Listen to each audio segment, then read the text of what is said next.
Szanowni Państwo, witamy po Ladies przerwie. and gentlemen, welcome back after our long break, lunch break, which gave us the opportunity to exchange a little bit more. At this time, simultaneously, there are two panels. There are also participants who, in this room, we are going to talk about the maritime space. Upstairs, we will talk about aviation. There are two separate links for participants who joined us online. The same link can be used, the same link is good to use for this panel if you're interested in the maritime space. A new course of development of the European maritime space, that's the object of this panel. The capital, we have a captain for this panel. Specifically, Mr. Dominik Landa, Strategy and Development Division Director of the Port of Gdańsk Authority. Thank you very much. I'm not yet a real captain, but yes, I've been honored with this role of a moderator for this discussion. I will conduct it in English. First of all, I hope that you had a good lunch. Was it good? Perfect, super. So, now the first thing I would like you to do. Please stand up. Yes, super. Okay, are we all in? Perfect. Then, please raise your left hand like this.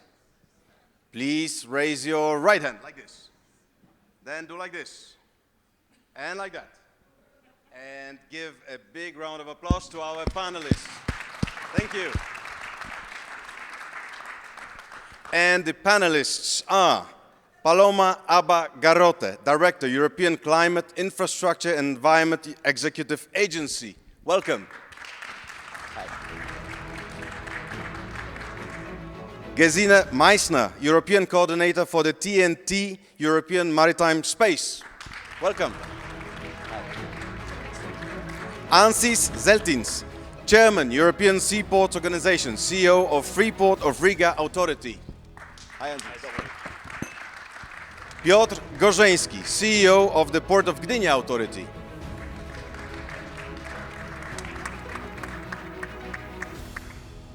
Bogdan Ołdakowski, Secretary General, Baltic Ports Organization. And last but not least, Marcin Talwik, Secretary General, Polish Shipowners Association. Welcome.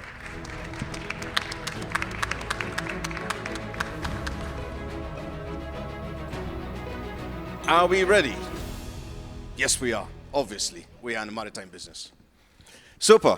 I might say that we are living in very interesting times, you know. When I look at the situation that we had in the past couple of years, we had first the blockade of the Suez Canal by the Ever Given. Then we had COVID. Then we had the Houthi attacking the ships, so the Suez Canal has been blocked. Then we also have a very, very ambitious plans of the European Union, European Commission, on decarbonization and on being the leader in the environment protection. Yes. Not to mention that we now have a new administration in the US, which then means we are living in very, very interesting times. Having said this, recently the EU has started works of new port strategy, showing more focus on ports and alignment in the maritime sector. Before that, in 2024, the process of TNT regulation revised has been finalized, including presentation of the new concept of the EMS. Now, the first question goes to Gesine. Can you share with us main highlights of the upcoming maritime port strategy and timeline, and what are the main assumptions of the European maritime space? Okay, of course I can. Can you hear me? Fine. Yes, first I start with European Maritime Space, which had been indicated as the title for this panel. Actually, I think most of you know 10T. Of course, we are on the 10T conference right here. And a part of 10T, the blue part of the 10T, before had been the motorways of the sea, to the MOS, you abbreviated it already. And the motorways of the sea has now been enlarged to the European Maritime Space. And I'm very happy about that, because this enlargement means we don't look only at shipping and ports, but as well as everything else that's going on in the sea basins. So actually my issue as as coordinator for the European Maritime Space is a very holistic approach to look with all the stakeholders at what's happening in the sea basins and to help the sea basins improve in a better environment with innovation and technology and everything. And we have 4 pillars actually to do so. The first pillar is seamless connectivity. That's like before with the motorways of the sea. And of course, integrating the hinterland connections and what's necessary for the seamless connectivity. The second is smart ports and digitalization. So of course, digitalization can help a lot to accelerate all the transport issues and so on, and to be on the safer side in general. And the third part is the greening. It's a Green Deal, and I always like to say there will never be a Green Deal achieved without a Blue Deal, because the blue part of our globe is absolutely important in order to decarbonize. And without maritime transport in a more environmental friendly way, without ports as possible energy hub, we will never have a really good Green Deal. So that's why it's very important to underline this. And the fourth pillar is resilience. So we have to look for resilience against climate change, cybersecurity, geopolitical challenges, whatever can happen to ports and to the maritime sector as a whole. And in order to have this, we're looking for green corridors, for example. That means short sea shipping with best renewable energy and so on. We have to improve this sector. And besides, we have many challenges to face. And I can already tell you right now, we have a brand new newsletter from the European Commission, from the European Maritime Space. You can sign in for this newsletters, and not only sign in, you can bring proposals and your challenges to us so that we can publish it and try to have really a better overview. What is your concern? What can be done? What are the proposals? What are good best practices? Okay, and now the port strategy. I was told not too long. Huh? Okay. The port strategy, that's another issue. When I travel around, and I visited already several sea basins, and I tried to visit all the sea basins within the first 2 years and see as many ports and stakeholders as possible. Whenever I travel, people ask me what will be in this port strategy from the European Commission. And then I always say, it could be what you tell us, because of course the port strategy shall be an overlook, so to say, an overview about what is happening in European ports. And first time I had to deal with ports, somebody told me, if you know one port, you know this port, but not the others. All of you know this, ports are very different and facing different challenges, and that's why it's very important to have as much input as possible. And that's what Magda Kopczynska as well is looking for, your proposals. And then the port strategy shall be, will have a stakeholder, question to the stakeholders soon. And at the end of this year, the port strategy shall be, at least as a draft, be published. And then, of course, it shall be, a cornerstone for other things like even an MFF could be. So really, the port strategy will be very, very broad in all the issues that are tackled. It will, of course, name all the different pillars I mentioned in the European Maritime Space. It will look for competitiveness and for challenges, for the challenge to combine sustainability and competitiveness, and to be very important for the European economy as a whole. So that will be the port strategy. Super, we are all looking for it, so thank you very much.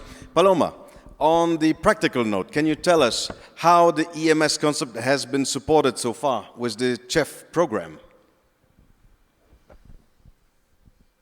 Well, it seems that today money becomes a very hot theme of thematic. Yeah, and money is money, you know. Money is money, yeah, and everybody, is looking into that. So, yes, first I think that, I would say that the European maritime, space has evolved from this first concept of motorways of the sea. So now we have a much broader dimension of the maritime policy, and I'm very happy that I'm today with you, and we have an excellent coordinator.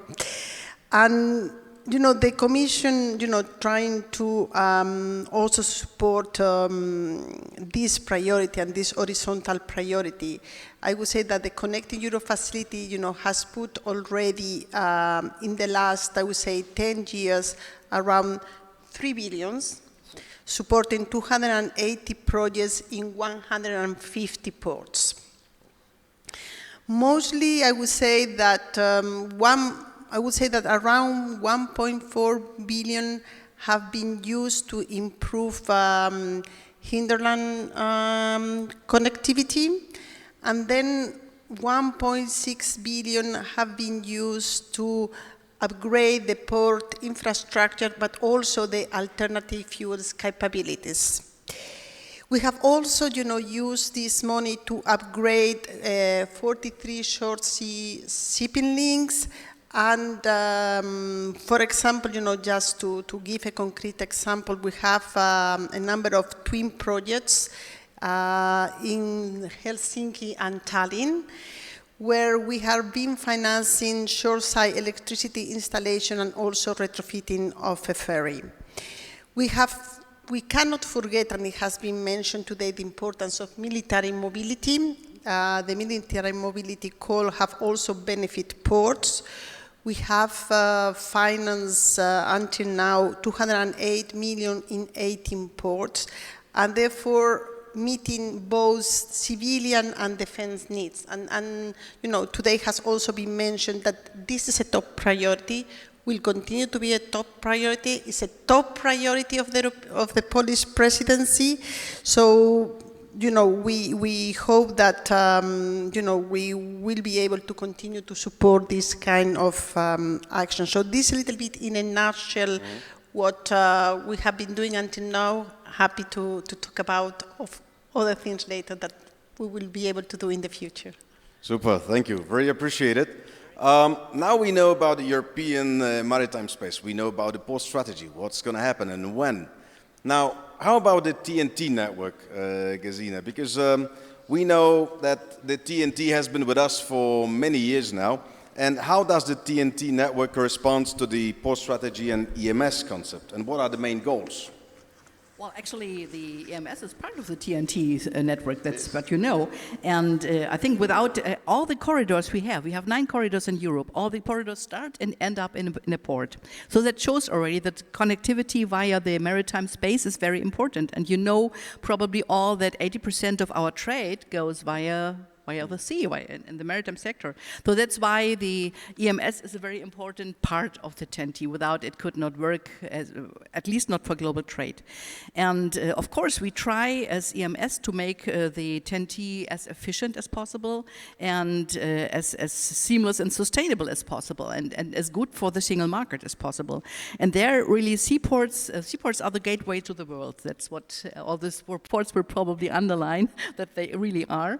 And I already mentioned, for example, for the decarbonization of the TEN-T, ports can play an absolutely crucial role because many ports are will be energy hubs in future, already are energy hubs. And it's not only onshore power supply, it's as well, for example, ammonium or hydrogen or methanol or name it what it is. Many kinds of energy can be not really produced in the ports, but delivered in the ports, and not only for ships, for vessels, but as well for other modes of transport, for inland waterway, for trucks, for example, it's possible as well. And I know some plans in ports that really try to even be kind of a new industrial core point because of their alternative energy that can be given to under industry and so on. And they can, for example, be the transport point for offshore energy or other kinds of energy and the technology. So it's really important. And I think so it's really clear that the EMS is an absolutely crucial part of the 10T. And yeah, last but not least, I think the CEF, of course, is very important. I know it. We were talking about, or probably CEF 3 this morning already. Nobody knows what the future will bring. I can only always underline, you sitting here are all coming from the maritime sector. And I have the feeling sometimes people from the maritime sector are shyer than others. So speak out loud, what are your real needs? And underline, as I always do, that without ports and maritime sea basins, we won't have a wonderful future with good competition in Europe. So that is something as well. So EMS tries to help you whenever you have problems, and I try to facilitate things you want to achieve. Thanks, Gesine, very much. I mean, this is exactly what we're here for, to discuss the concepts and the stuff that we have in our hearts, so the maritime business.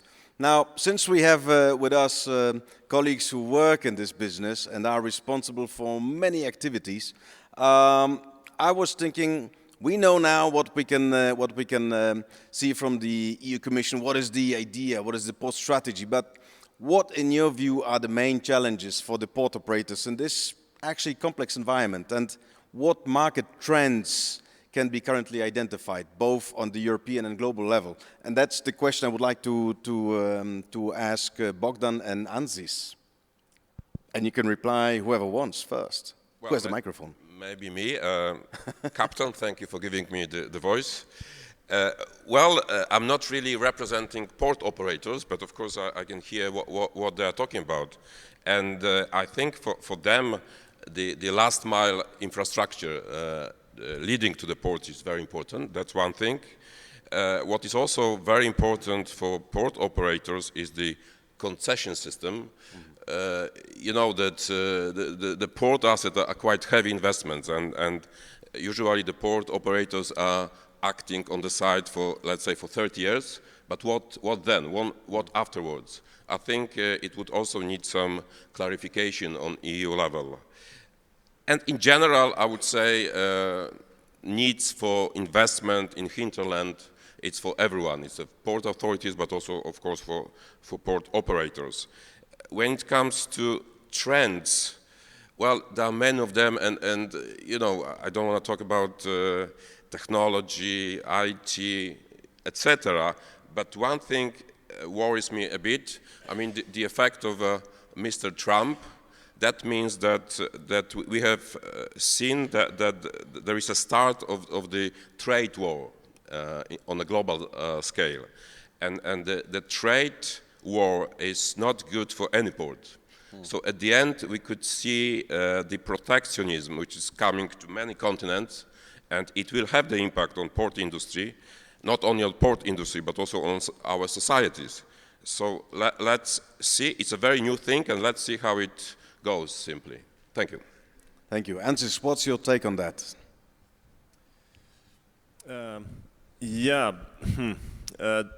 I would say it's a complex question, and in this audience, in before panels, the ministers, also Magda, put that up, and also Commissioner Tzitzikostas, that transport is a backbone.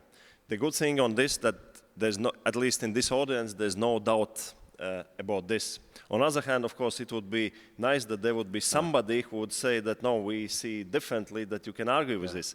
But anyway, it's our common understanding that the transport infrastructure in Europe should be flawless in order our industries to be competitive at the global scale, because that's I mean, we could wish to, but most probably most of our industrial part cannot survive with a flawless transport system, and the transport system is complex. And okay, I represent like two hats. One is Port Authority of Riga, which is my port where I work, and chairman of European Seaport Organization, which combines policy of basically all main European ports. But still, and I should say, and I will mention that ports are important, and it's been up and down also from the European political focus. So ports are important, and it's less important, but in reality, they are very important points in the complex European transport chain. And you ask about the main challenges. I think the main challenges is I would say it's a different transformations what are now happening. So economic one, it's clear that situations and things will not come back as it was before pandemic, and they will not come back as they were before the war as well. So that means that there's only one way forward, and it will be different than it was before. Second one, of course, is the energy transition as well. It's now clear that it's not kind of the port authorities wish or port people wish that, I mean, we want to be energy hubs. It's clear from the technology and how the things goes and how the industries develop that there will be need for the ports to be the part of the energy and energy resource supply system in a new way, like new energies.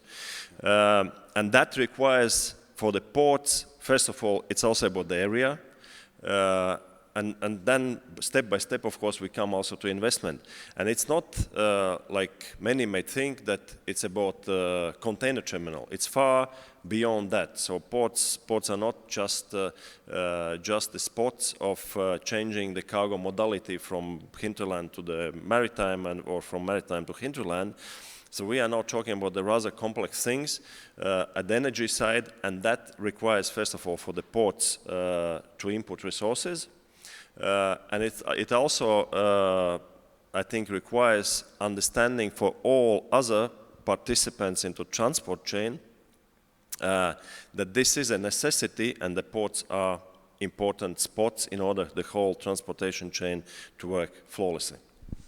Thank you very much. I mean, that's exactly what we also see. But I'm just wondering, how do you see it in the port of Gdynia as the port authority, and also how the ship owners see it? Because we discussed the complexity of the modern world, but what kind of investments are being done in the ports and in the shipping sector, and how do you mitigate these risks? Because that's really interesting to hear. I mean, this question would be to Piotr and to Marcin, so the port and the shipping line. Thank you very much. Well, first of all, I would like to thank you to invite me to this interesting panel. Thank you very much. It is always very nice and good to say a few words about Port of Gdynia. Thank you for this question. Yes, we as a Port of Gdynia implementing a wide range of investment to enhance resilience, to increase efficiency, and finally to adopt very much evolving demands of the global shipping industry. Of course, I'm not going to say about all of our investment. I will tell you about very few important for us. Of course, to make port more efficient is very important to be able to serve any kind, any size of the vessel. What we are doing now is preparation of the Port of Gdynia to host the biggest vessel which can sail on the Baltic Sea, Baltimax. And we are doing it in terms of container vessel, but also bulkers. You may know that Port of Gdynia is the biggest grain port in the Baltic Sea. We already dredged our entrance fairway, and inside channels of the port. So we've got a depth 17 meters on the fairway and 16 meters inside of the port. And now we are concentrate on the certain wharves.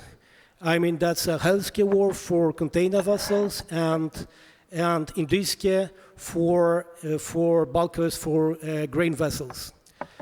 To do it, of course, we also have to make a refurbishment of the wharf, because otherwise it's not possible to make a proper dredging.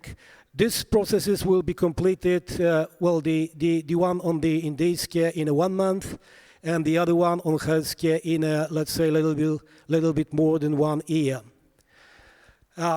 Of course, I mentioned about the container vessels. The biggest container vessels, the dimensions of these ships are 400 meters length and width 60 meters, yes, and draft almost 15 meters.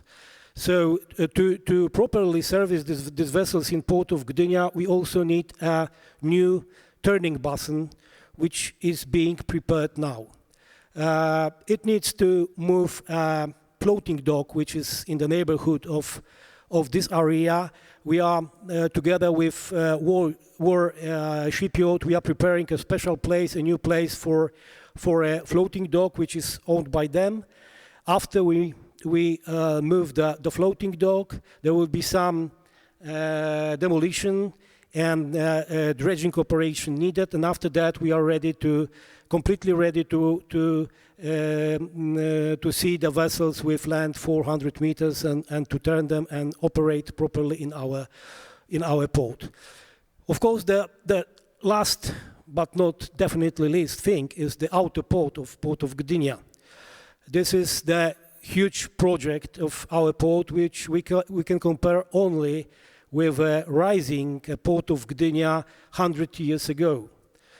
That's going to be, in a first stage, 90 hectares of an island outside of the port, and finally 150 hectares of the new wharf outside of the port of Gdynia. It's absolutely necessary to have such infrastructure in Gdynia. You may know that Gdynia is surrounded very strictly by the city, so there is no other way to expand than just going on the water. Okay, but I'm talking just about our investment, which are opening the port from the seaside. It was mentioned that, of course, very important are projects regarding hinterland, and of course there are two very important for us projects. One regarding road, we call Red Road, and the second one, it's regarding railway. It is railway number 201. And for all these projects I mentioned, absolutely crucial is to have this new infrastructure in the hinterland of the port.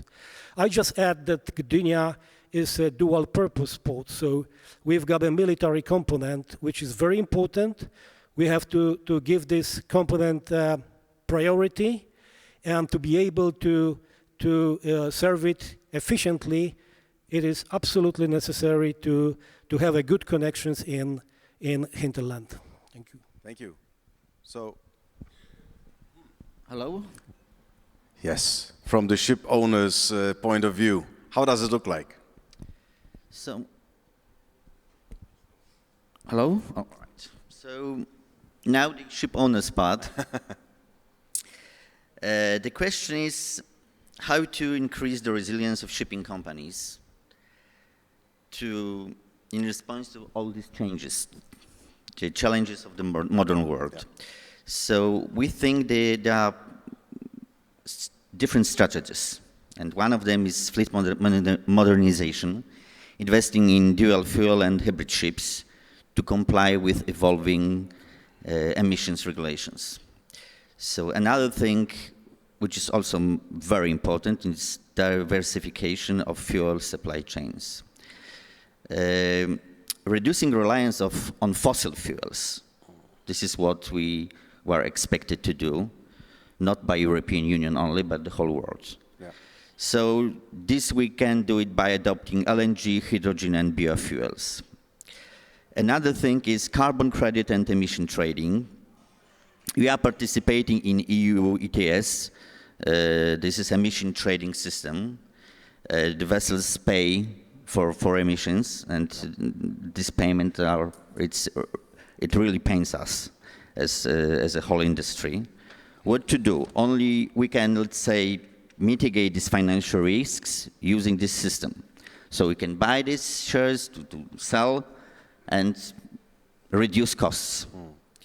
Another thing is cybersecurity and digital transformation. So to ensuring robust cybersecurity in smart port operations and optimizing logistics through big data and artificial intelligence. And finally, regulatory compliance strategy, establishing dedicated sustainability teams to anticipate regulatory changes and adapt business models accordingly.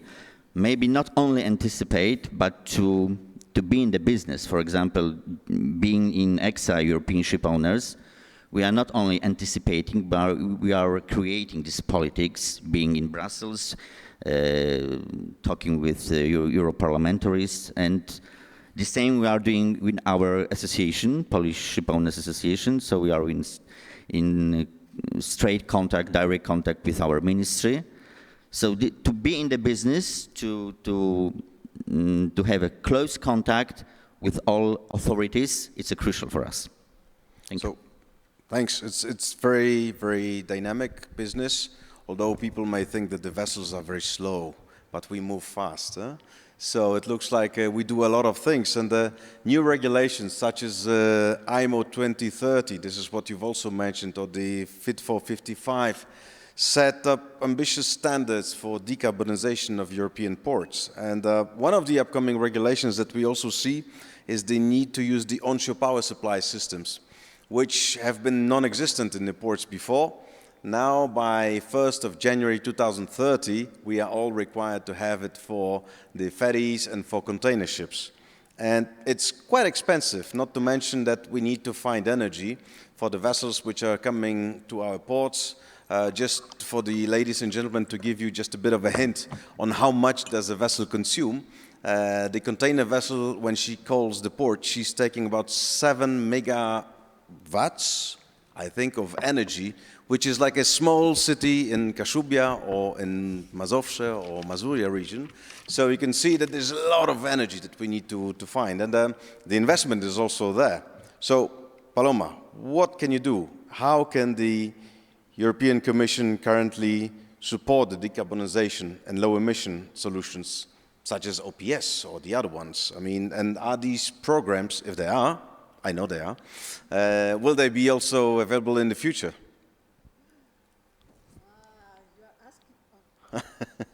Sorry, yeah.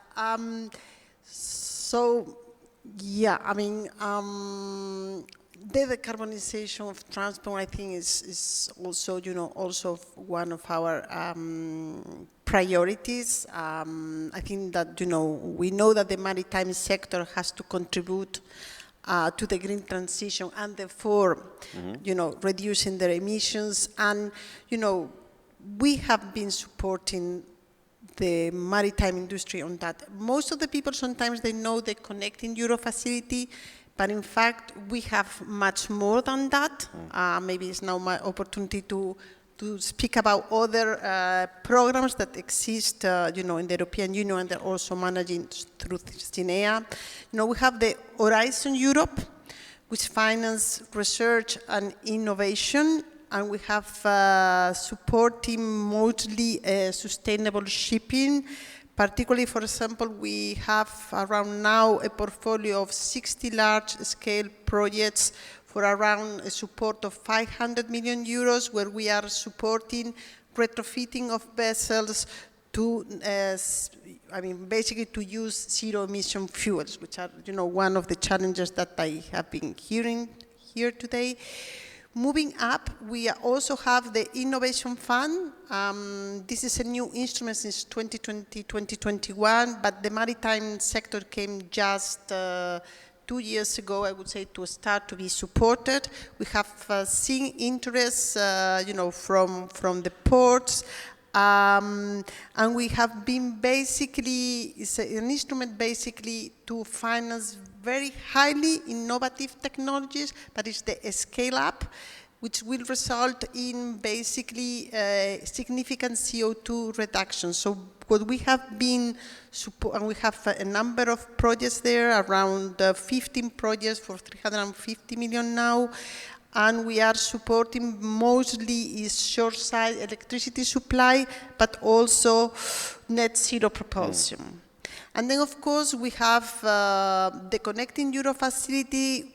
Basically, for the decarbonization, we are talking about the alternative fuels infrastructure facility, where we have also been, there's more, when we are using already mature technologies that they exist, so it's just the deployment on onshore side electricity supply, but also on improving the efficiency of the vessels. So we have, you know, 3 instruments which are covering from what we call the low readiness technical level to the already very mature technologies, and we are trying to help, you know, the maritime industry to navigate in those in that journey of this decarbonization. In the future, you know, I think that Magda Kopinska mentioned that yesterday was a communication from the Commission on the next MFF. It's true that maybe, you know, I have read it myself. It doesn't say still a lot about, you know, the support to the transport sector, but you know, there will be a public consultation. She was encouraged people to speak about, so I encourage, you know, everybody who is here is interested in the maritime, you know, sector to reply, to give their voice.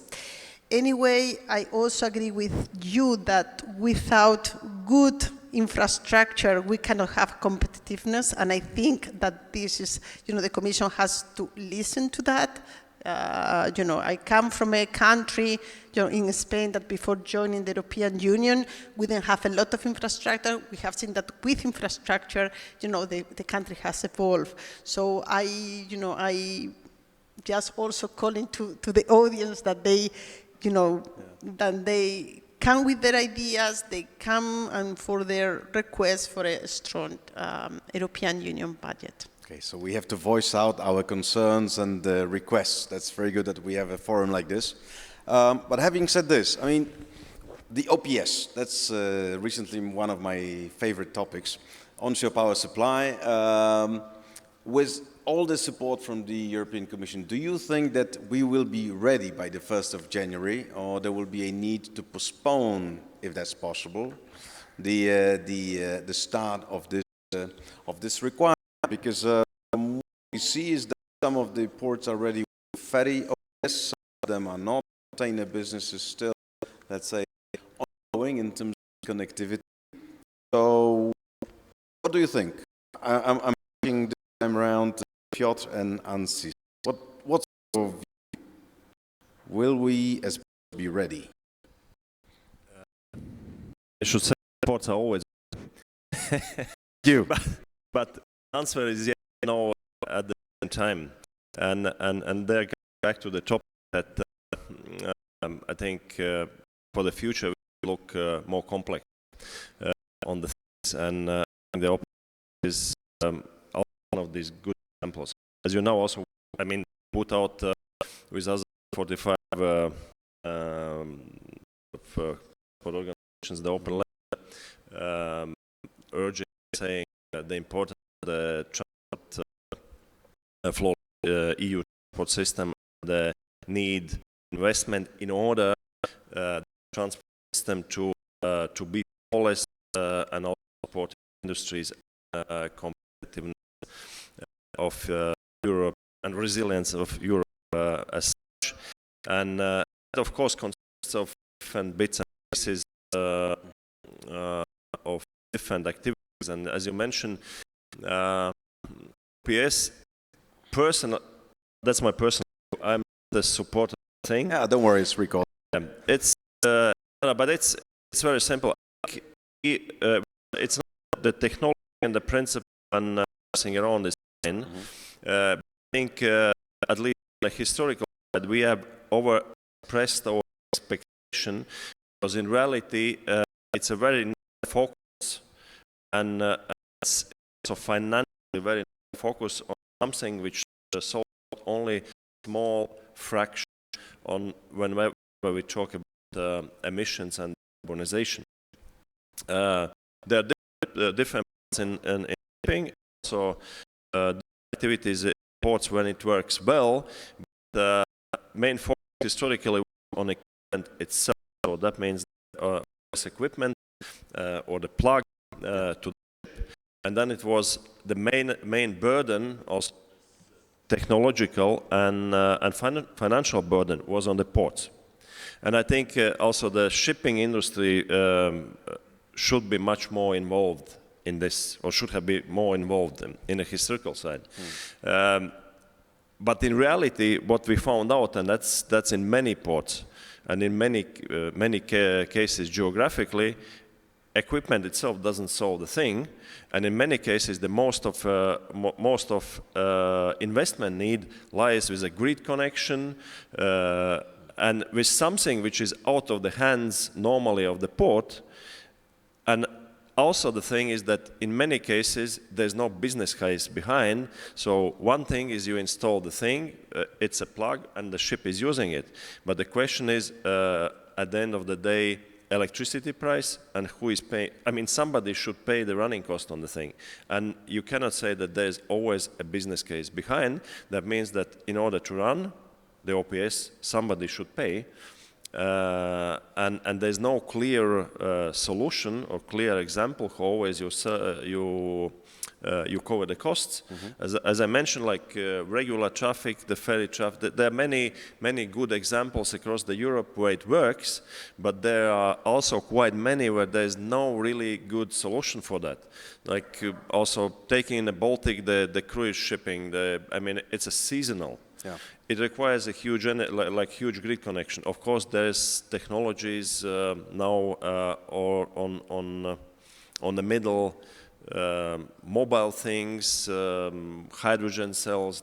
There's different things evolving, but if you look from the legal part, there's no a clear solution for everything, and I think it was a bit overexpressed. It's my view. Okay, thanks. Piotr, what's your take for the Polish ports? Or? Well, I think my answer will be quite similar, but from the beginning, yes, Port of Gdynia has got already installation like that, yes, and what is very important, this is a result of a specific approach to install such a facility. Our approach is the same regarding OPS or different alternative fuels, yes. What does it mean? It means that we have to do it in a close dialogue with ship owners and operators, yes? I'll give you an example. This OPS I mentioned, we already got it in Port of Gdynia. That's a result of close cooperation with Stena. Stena Line, you know, the ferry operator, many years in Port of Gdynia, and there was a kind of both sides obligation.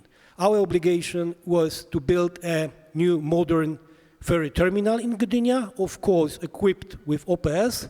Obligation from Stena was to build 2 new very modern vessels, 240 meters long, most probably the best on the Baltic Sea for the moment, yes?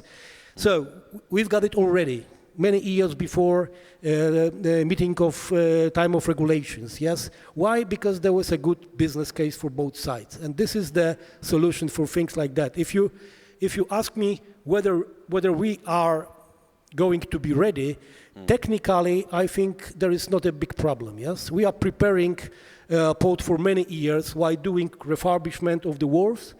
We foresee spaces for the new installations, channels, cables, and things like that. Just last part is to be plugged in, and that's it, yes? The question, of course, there is a problem with power security, yes? But, well, in our case, we are in close contact with our power suppliers, and there should be no problem for 2030 with enough power for that. The question is whether ship owners will be ready, because if we build such an installation, if it's not used, it's useful, yes, simply.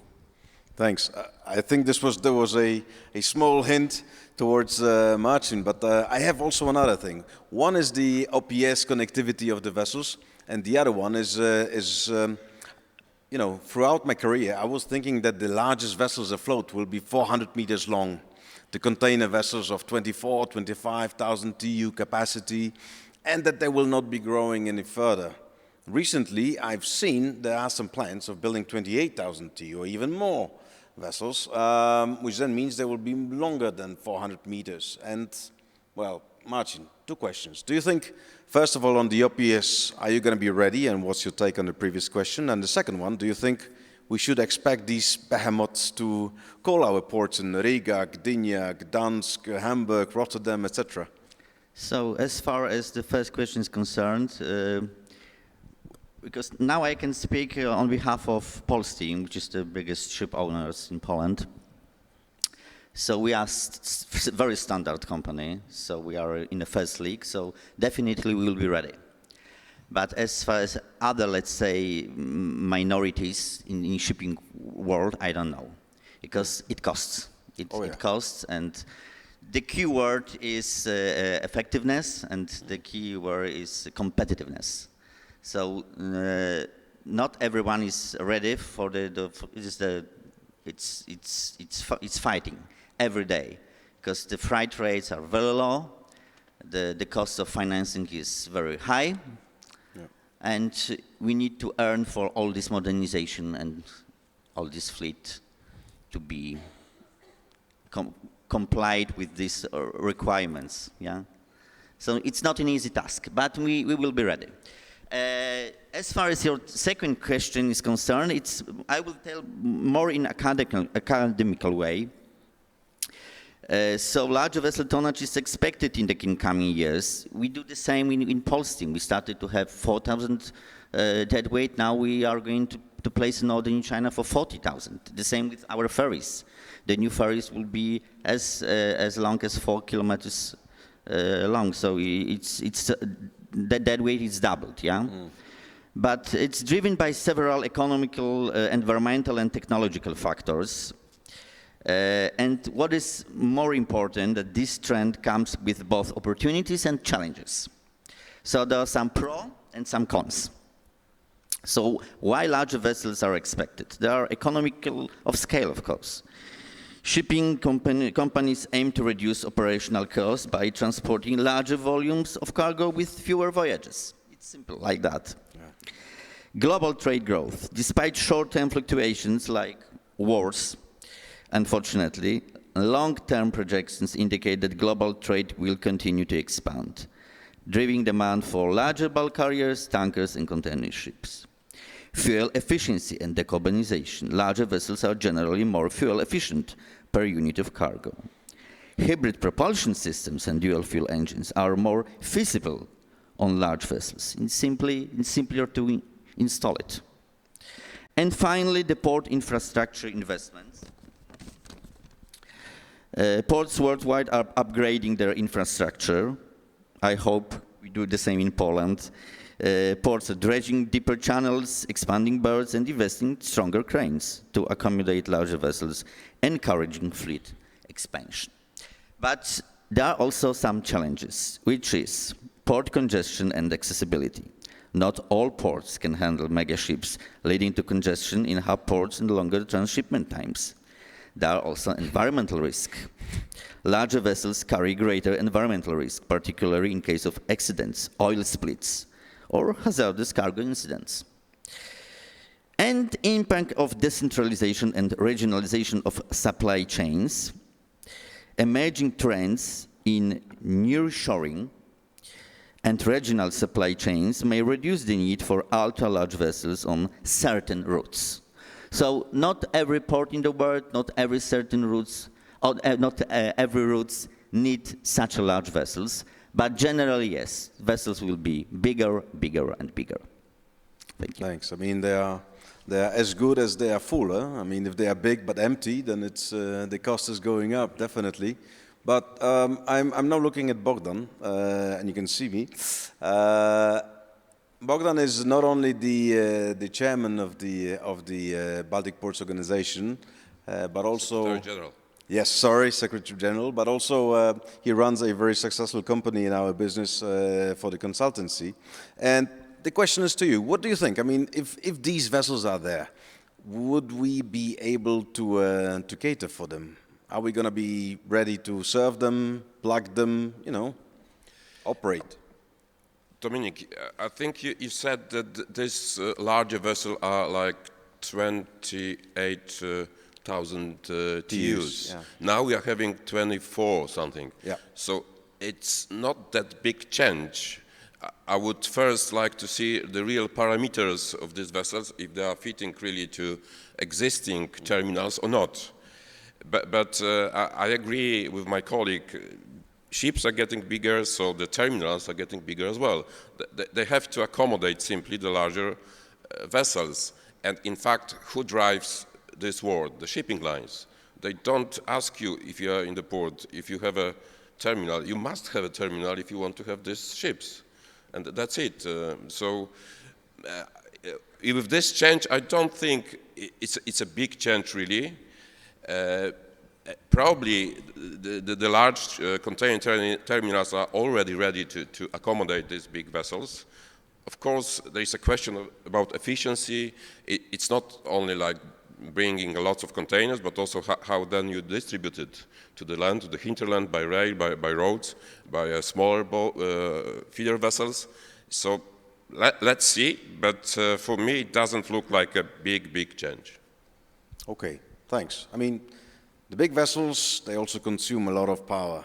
Sometimes it comes from the regular fuel, sometimes it is LNG, sometimes it's ammonia, methanol, etc. So I think we are not in a clear yet on which fuel is going to be the one.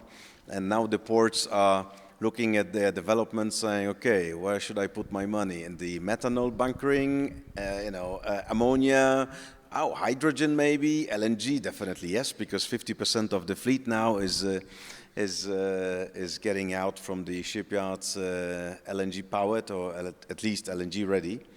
But before we go into this, I was looking into the ETS. That's another thing that might have an influence on our industry and on the competitiveness, because again we hear a lot, but I'm not sure what is your take on, would it hamper any competitiveness of the European ports if we have the full 100% ETS introduced? And that's the question to Gesine. I thought so, yeah. Well, I could say ETS is not my sorry. business, it's DG Climate and DG Growth, of course. I could say that, but I will not, because it would be an excuse, so to say.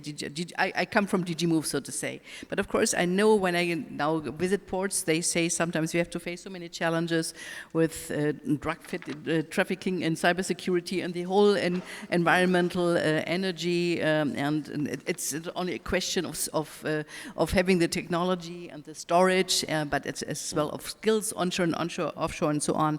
And I know, and now it's ETS on top, so to say. And several people told me sustainability and competitiveness doesn't go hand in hand.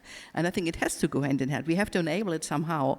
I'm in so far positive as I think we have the port strategy, we have the industrial maritime strategy. It's all in the program of the President of the Commission. We have the Clean Industrial Act. We have the Green Deal. So many things shall be done.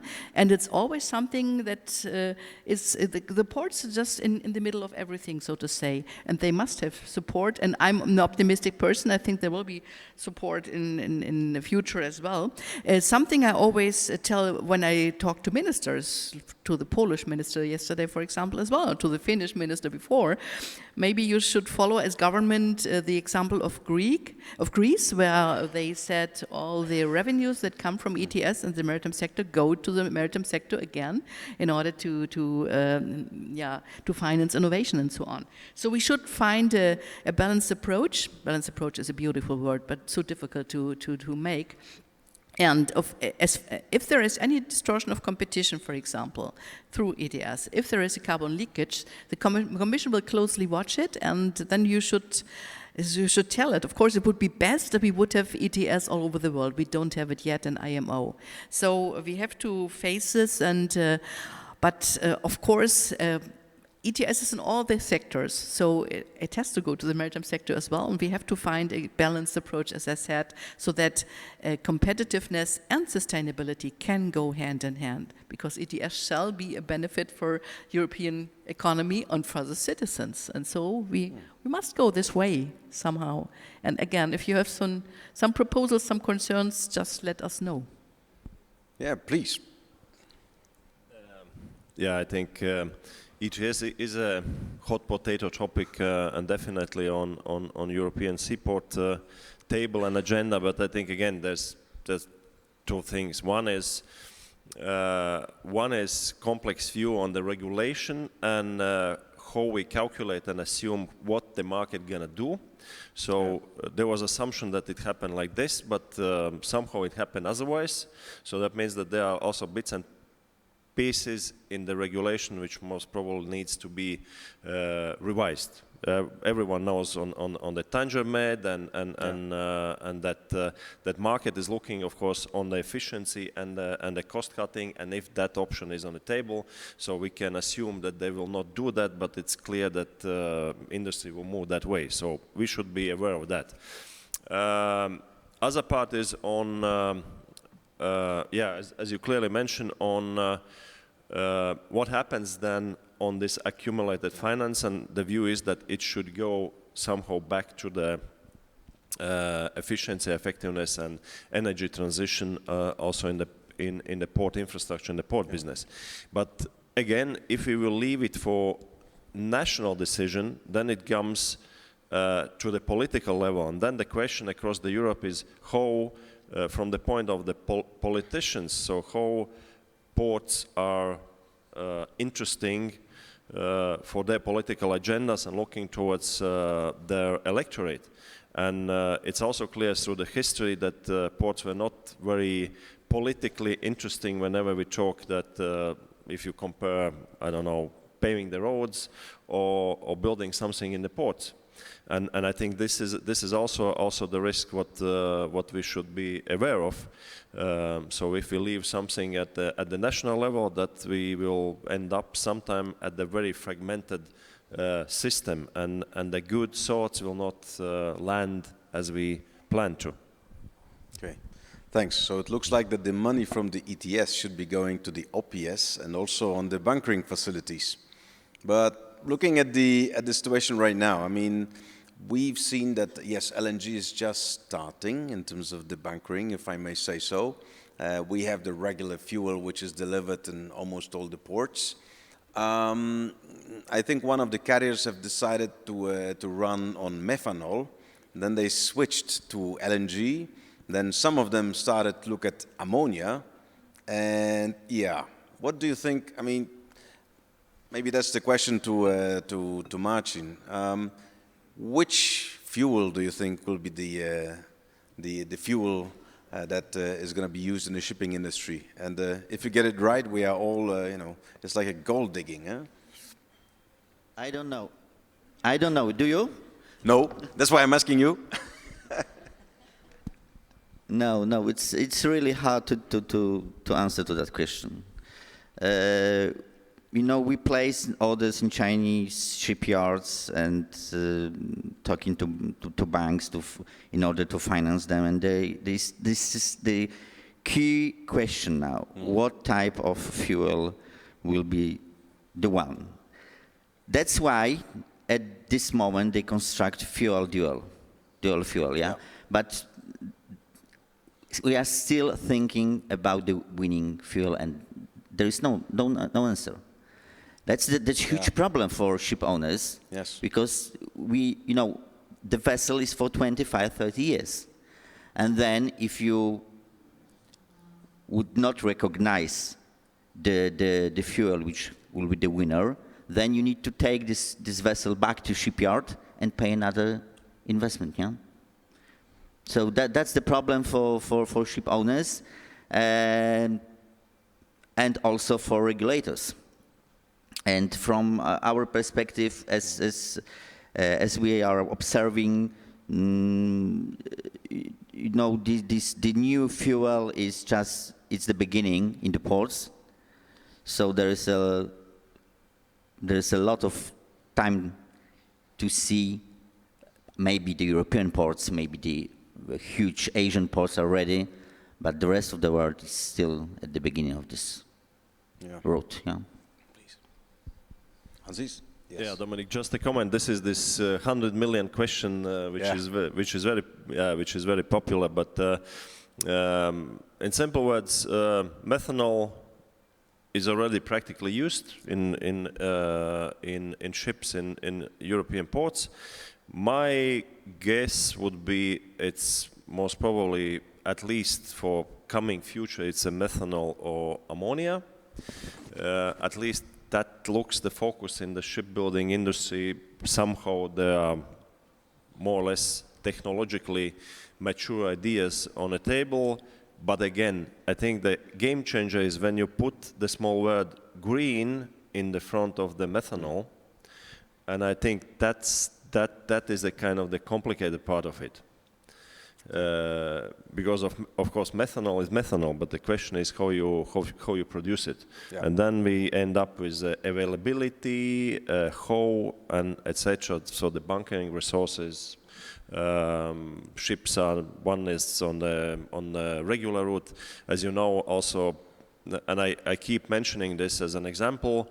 LNG was pretty mature technology at the point when at the European level, at least, it was decided that, let's say, that's the, at that point of time it was alternative green way for classic fossil fuel, let's say particularly in the Baltic because of the SOx NOx regulation. For the shipping industry, it took around, 10 years, more or less 10 years. So the beginning was 11, 12. So end of last decade, so there were ships which were run at the LNG, and the building cost was more or less at the economical level of the conventional fuel. Okay, cycles become faster, but I would say it's still will take a decade. Okay, thank you very much. I must say, I had several more questions to ask, but since we are running out of time, I would like to thank you very much for joining the panel. Can I have one sentence? Yes, please do. It will be an EMS forum on the 16th of May in Szczecin. And then we can discuss further everything you want. I just wanted to, it's an advertisement, you know? 16th of May in Szczecin. Super. I don't know the time, you will know it. So ladies and gentlemen, 16th of May, we will see each other in Szczecin again. Perfect. It's a Maritime Congress. Yes. I think everybody is invited. So you've booked already. That's very good. I hope that you did too. Thank you very much. Please give a big round of applause for our panelists. Thank you.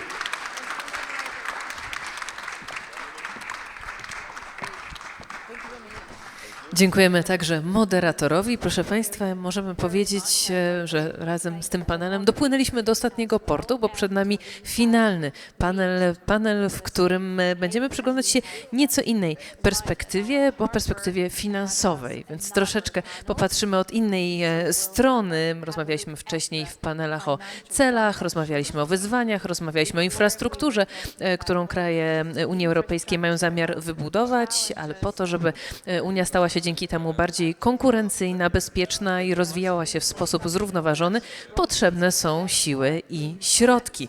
No i właśnie tu pojawia się kwestia finansowania tych ambitnych zamierzeń w kontekście debaty o przyszłych wieloletnich ramach finansowych po 2027 roku. O tym dyskutować będziemy tutaj w hali maszyn od godziny 15:50, więc teraz zapraszamy Państwa na przerwę kawową. Tych, którzy nas oglądają także na chwilę odświeżenia i o 15:50 prosimy powrócić do nas na salę, powrócić do nas w transmisji na finalny panel i kilka jeszcze punktów programu, które dla Państwa przygotowaliśmy. Do zobaczenia.